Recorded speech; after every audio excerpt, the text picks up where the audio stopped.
This is the only sustainable way to grow and expand your coaching and speaking business. Now, sometimes you have problems in your business and you might have ideas on how to solve them, but how do you prioritize? What to focus on? This becomes often the questions. And this is my process and how we have been growing and scaling our companies. We got now 5 businesses, three of them over the 6 figures mark. So how do we grow them and how do we expand them? Actually, all of them in the multiple 6 figures.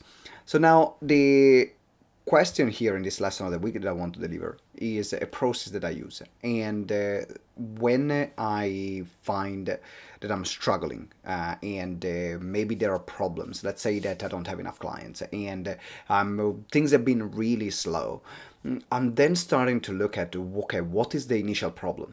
This is the first step. What is the initial problem and where are all the problems throughout the sequence? So let's say that I might have a problem in going to new leads. Maybe I don't have enough sales calls. Maybe I don't have enough people attending my webinars. So I need to dissect a bit what the process, because if the lack of results is the lack of sales, and this is the results that I have that I want to focus on, this is the lack of sales. But I need to dissect and walk backwards and see, okay, what is creating that lack of sales right now? Well, I didn't have enough people booking phone calls. Okay, but why didn't I have enough people booking phone calls? Well, we didn't have actually enough people attending the webinars, but why didn't have enough people attending the webinars? Well, we didn't have enough people attend the webinars because we didn't do enough promotion. But I've done my promotion and maybe my list is not responsive as much. And the problem is that I actually don't have new leads and really like a new people and a new fresh database that I can market to. That's the real problem. And so you can see that is about 7 or 8 steps removed from the symptoms, which is the lack of clients and the lack of new leads. So instead of when you have a symptom in your business like lack of cash or lack of motivation, whatever symptoms is expressing, like you're finding there, then you always need to try to go back and say, okay, what is the problem that is leading to those symptoms, and almost like diagnosing it and finding the solution. Now, of course, once you found that particular part and that particular problem, then you say, okay, this is it. This is actually the real problem. Then it's time to start brainstorming solution and then finding one thing that you can focus on to change the trajectory and the direction.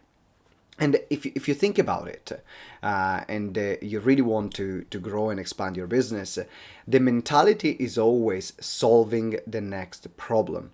Because by the nature of fact, if you want to expand and grow, you will create, by the nature of the business, new problems that needs to find new solutions. So instead of focusing on, okay, I really want to achieve this huge goal, or I really want to achieve this big outcome, okay, focus on that, but then see, okay, what problems do I need to solve along the way to then that will allow me to reach this goal with the least amount of friction. And that's how you can grow and scale your business sustainably. And this is what we have done over the years.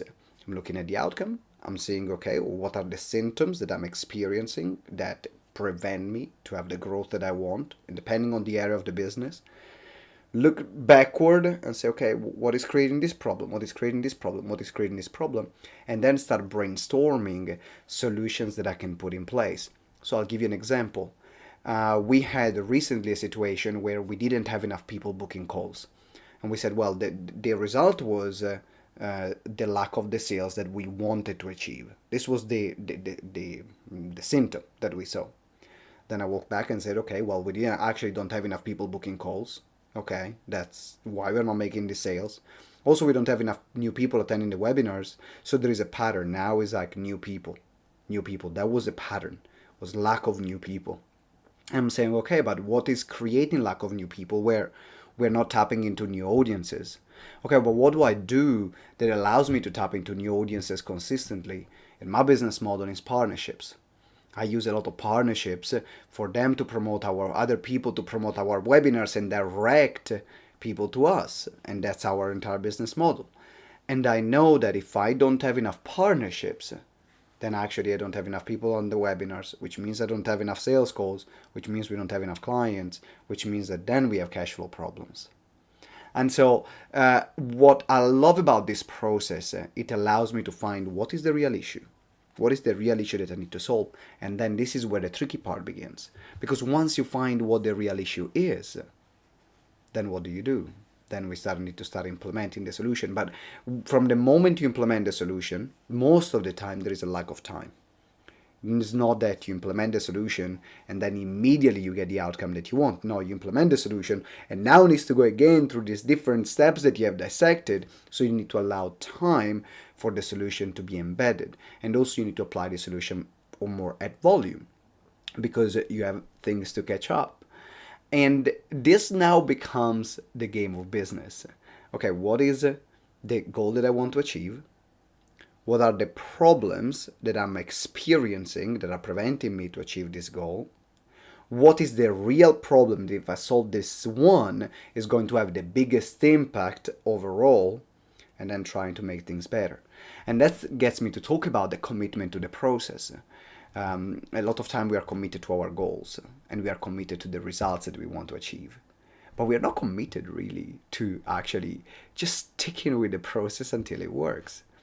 I play basketball, I love sports. If I want to become a great shooter, I gotta shoot. I gotta train and I gotta shoot. And there is a lack of time from the trainings and the time that I put in the training to solve that problem, for example, that I have, to when it's gonna materialize in game scenarios. Because I need to put my rep, and I need to put the repetition, I need to allow things to assimilate. The same happens in business. And so there are two things I want you to get out from this lesson of the week. One, if you want to really grow sustainably, have your goal and have your vision, but then walk backwards and see what are all the problems that you're experiencing along the way that are stopping it, and then see what is the one solution that I can put in place that will allow me to achieve this goal with the least amount of friction. Whatever it is, this is a process, it's a way of thinking. And then after that, you commit to the process. After that, you commit to the process. And say, okay, my goal is to execute this process. This is where things get tricky because now we are tempted, if we don't see immediate results, to write off the solution that we found without allowing it the time for the solution actually to come to fruition and to become better at creating that solution and manifesting that solution. And so this is where discipline comes into place. Okay, are you disciplined enough to now stick to that solution and really give it the best go that you can for a longer period of time to allow all the other steps and other pieces of the puzzle to come to fruition? Okay, I hope this was useful now because it's something that I had to go through this week with my team and my business and finding, okay, what is the problem? And then we look at, we actually didn't do enough partnerships. And because we didn't do enough partnerships, now we had a cash flow problem and we didn't achieve the goals that we wanted to achieve financially. And then now I know what the solution is. So we went back to the lab, going into it and starting creating new partnerships so then everything else can fall into place. All right, thank you very much for watching and thank you very much for listening. I cannot wait to see you next time. And also, if you haven't checked our training on how to get 10 to 20 clients on a consistent basis every single month, then make sure you check it out. The link is in the show notes or is in the comments.